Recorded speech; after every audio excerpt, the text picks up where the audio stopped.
Hey everyone, Robert here from Learn Audio Engineering, and welcome back to another episode of Sound Strategies. This week's video is an introductory guide to the basics of equalization. But before we begin, I want to invite you to subscribe to this channel and click the little bell for notifications on new videos. It really does help the channel out. So in this video, we're going to be answering some really common questions about equalization. What is EQ? What are the controls? What are the types of EQ? And then I'm going to demonstrate the differences between a filter, a shelf, and a frequency band. And then I'm going to give you a simple way to train your ears to better recognize certain frequencies and make better EQing decisions. And then in the next video, we're going to go on to discuss the frequency spectrum and some more strategies to EQing. So if you think you're too advanced and you can't get a lot out of this video, feel free to skip ahead to the next one. So to begin, what does an equalizer do? An equalizer allows the user to balance or rebalance the frequency content of a signal, and this is also known as EQ. It allows you to boost the gain of a frequency range or cut the gain of a frequency range. So it's exactly like a car stereo. You know, you have the bass and the high end, the treble, but it works with much more precision and control. An equalizer allows the engineer to shape the tonal qualities of an audio track by enhancing the areas that sound pleasant and removing what is unnecessary, ugly, or otherwise cluttering to the mix. So instruments and voices are really complex sounds that have lots of different frequencies happening all at once. EQ is used to balance this frequency content to shape the tone of the instrument and to allow space for the other instruments. Now, most equalizers that you'll come across in the digital world have three different ways to adjust the frequency content. These types of adjustments are filters, shelves, and frequency bands. So let's jump into logic and I'll demonstrate what I mean. So to demonstrate the functions on the different types of EQ adjustments, I'm going to be using a signal generator set to put out some pink noise. In this way, we can work with a sound that contains all audible frequencies. So the first type of adjustment that we can talk about is filters. Now, filters remove all frequencies above or below a cutoff point. So this high pass filter here is going to cut out lower frequencies while allowing higher frequencies unaffected. And the low pass filter is going to do the exact opposite. It's going to cut out the high frequencies while leaving the lower frequencies unaffected. So let's listen to what that sounds like. I'm going to engage the pink noise and let's have a listen.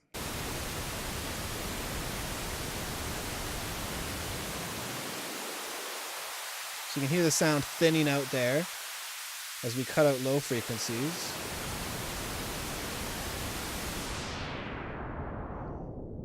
And then when we cut out the high frequencies, you can hear the sound getting a lot darker and a lot quieter because it's removing a lot of the high frequencies where our ears are most sensitive. So a shelf is a less extreme version of this filtering and allows you to control the balance of low or higher frequencies. So if we turn on our pink noise again, we can boost up the low frequencies or cut them, which can help to thicken up or thin out the sound. And then with the high shelf, you can add a lot of brightness and sizzle, or make it a little bit less extreme, a little bit less bright. So we're doing a similar thing to filtering, but we're not absolutely removing all of those frequencies, right? A low shelf will boost or attenuate frequencies below a cutoff point, whereas a high shelf will do the same to frequencies above a cutoff point. And these shelves are really useful for reducing the amount of extremely high or low frequencies without removing them completely. So finally, we move on to frequency bands. Now, frequency bands allow you to select a specific frequency area and boost or attenuate it to your desire. So boosting a band is also going to affect the area around the center of the boost, and this depends how wide the quality of the adjustment is, which is a great segue into the types of EQ interfaces as well as the controls that they provide. So most digital EQs, like this channeled EQ that I'm using right here, is a parametric EQ. Now, parametric EQs are very popular because they allow the engineer to select the exact frequency, the amount of gain, and the width or quality of the adjustment, which is also known as Q. the larger a cue, the wider the width of the adjustment. No, the larger the cue, the narrower the adjustment, and the smaller the cue is a wider, more gentle slope. So here I have a very small cue, which is a very wide slope. So if I raise the cue, I'm going to get a much more narrow boost. So because of the amount of control that you have, parametric EQs are great tools for making surgical adjustments to the frequency content of a recorded instrument. In comparison, graphic EQs only let you control the gain of each band. So many of these analog EQ models use the graphic interface with fixed frequency bands and cue curves. So like the EQ here on the right, which is the API 560 equalizer, has set frequencies and it allows you to control the amount of gain for each one of those bands. Now the one on the left here is another analog model, the 1173, but this one sort of has a graphic interface. It's not the same as the other one, but it has set frequencies and it allows you to control the gain, and that's about it. So to me, I still think of it as a graphic EQ, even though it's not exactly the same interface. Now, these EQs can be great for adding color and are useful because they limit your options. They force you to get creative, make decisions, and familiarize yourself with how each one of the frequencies sound. So this is a great exercise for active listening, the skill of deconstructing different ingredients within a mix and what frequency areas are most prominent within those sounds. So often when we're using a parametric EQ, like the channeled EQ in Logic, we get into the habit of using the analyzer to make some decisions on what frequency areas to boost or cut. Now, the analyzer is a great tool, but it's easy to get caught up with what we see and start mixing with our eyes. And I know that I was guilty of this when I first started. So remember that the analyzer is a supplement for what you are hearing, but shouldn't replace what you're hearing. Don't rely on the analyzer too much. Your ears should always make the final say, so make sure to train them well. So here's a cool exercise for training your ears to recognize differences in the tone and color of an audio signal. We're going to try bypassing the EQ and imagining the sound you want. Then you're going to make a guess with your EQ settings and then turn it on. Did it do what you wanted? If not, bypass the plugin again and adjust. Over time, this will train your ears to more accurately diagnose what frequency areas need to be altered to satisfy the mix's needs or achieve a specific tone or color. So I'm going to demonstrate what I mean by this. I've got a simple little drum loop here, and I've got an EQ that is bypassed. And what I'm going to do is I'm going to listen to the drum set, and I'm going to imagine how I would like it to be different, and then I'm going to make some guesses as to how to make the sound that's in my head come to life. And then I'm going to engage the EQ and see if it worked.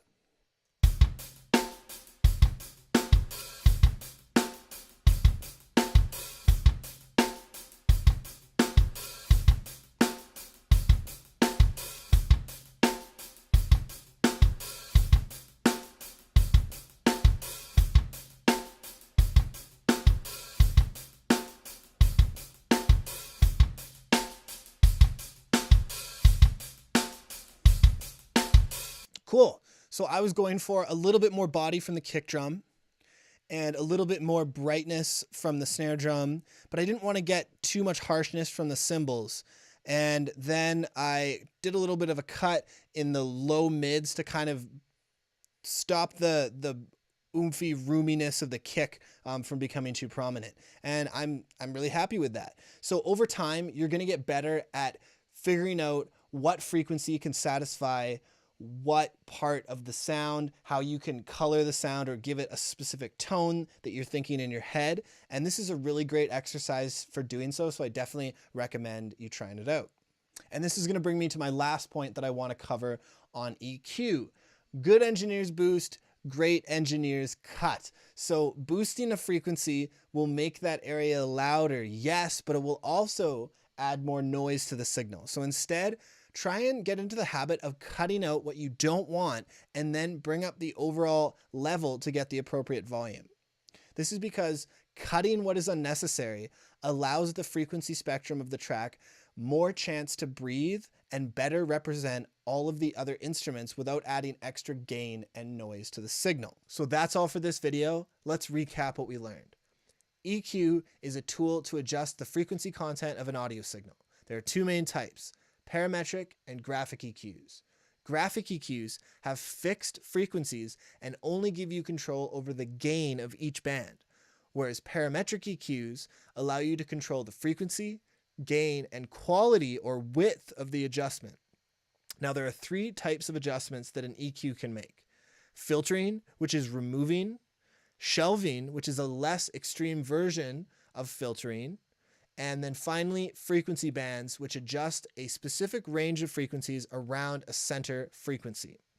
And then remember that simple way that I had to train your ears, using an EQ in bypass, imagining the sound that you want, and make estimates on how you can make adjustments to achieve that desired sound. Then compare it when it's out of bypass and see if it did what you want. If it didn't, bypass it again and go back and make those adjustments and really train your ears to think about what they want to hear. So in the next video, we're going to be talking more about the frequency spectrum and some more strategies towards EQing. Hey, so I hoped you enjoyed this video and found it helpful to your future audio adventures.